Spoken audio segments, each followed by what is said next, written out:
Well, I was born in Atlanta in 1967, and my family lived there until I was 7, and then we moved to Toccoa, Georgia, and grew up in that area until I was 24, and then ended up moving here. I don't have a lot of memories of this or the city, some, but I really gravitated more to being out in the country. So our family had a large plot of acreage. So I grew up playing in the woods, and we farmed and grew our own vegetables and chickens and all that sort of thing. Not a wealthy family at all, very blue collar, and but it was a pretty good upbringing. Well, my parents were kind of hippies, so we were very much in touch with being in the outdoors, in nature. We had a canoe. We're always just trying to just be with nature. We spent time doing hiking. We would seek out places to take the canoe. It's hard to get to places on Lake Hartwell in that area, and that's what we did. But I guess that's how we that communing with nature, being close to it, taking advantage of where we lived, in the beautiful place that we lived. We're just a few minutes from the lake, so that was a big influence throughout my childhood, even my teenage years. I'm the eldest of three.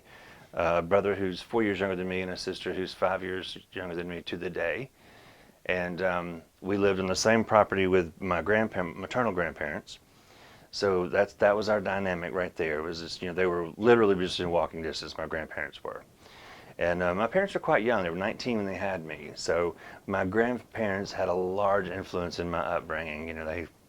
They were a little more prepared to raise kids, than 19-year-olds are. So they were a huge, huge influence, both of them. They were both Depression era, and my grandfather, his father died when he was very, very young, and he had a lot of siblings.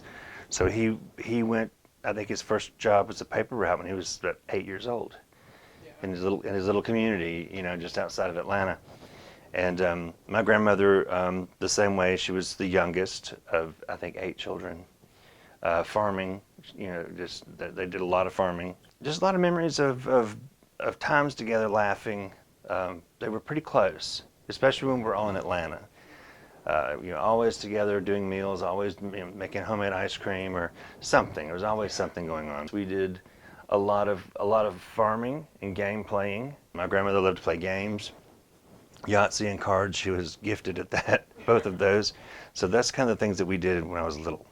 And I used to love to just listen to them talk, about the stories, just whatever, whether they talked about. And my father and my grandfather were politically opposites.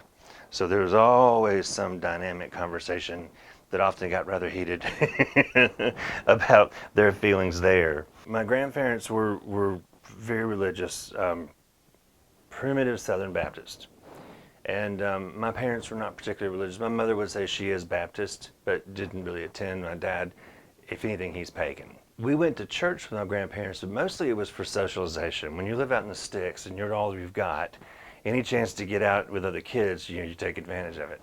That was the main reason for going to church, to be honest with you, as a child. And but then about the age 12 or so, when I really started listening to what was being said in the pulpit, and this was a very primitive. I mean, they believed the Bible supported racism, and it was just awful, and I just couldn't accept all that. Having my parents in the upbringing of, live and let live. People, just got to understand different cultures. Don't be afraid of people of difference.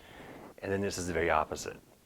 And so that really had a big influence in how I saw things. And hearing, so for example, that if you don't accept Christ as your Lord and Savior, then you're going to go to hell. And I remember asking my grandfather, well, what happens to people in China where there may not be a Christian nation? Will they go to hell? And I'm thinking, no, that doesn't make any sense. What kind of a God would I want to believe that would do that? And he wasn't too fond of the questions. I would always get, it's just not for us to ask. I was like, no, if my religion can't hold up to some questions, I don't need to be getting behind it. And I realized, no, this is ridiculous. We're just. And my neighborhood was half African American, and we all grew up together, and we played, and we were fine. And went to school together, and it was just, I don't know, I couldn't buy into a lot of the stuff that his church was preaching. Ironically enough, once I came out, they actually quit going to church too. I don't know. I've never had that. We never had that conversation as to why. Yeah. But I think maybe they saw it differently too. I don't know. There's some things that never would reconcile, obviously, with the way my grandparents understood the Bible.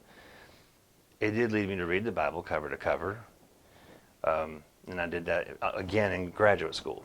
But I do remember, feeling even as a kid, an attraction toward male actors. I thought it was just normal, but turns out it probably was an early sign. I think if anything, Rock Hudson.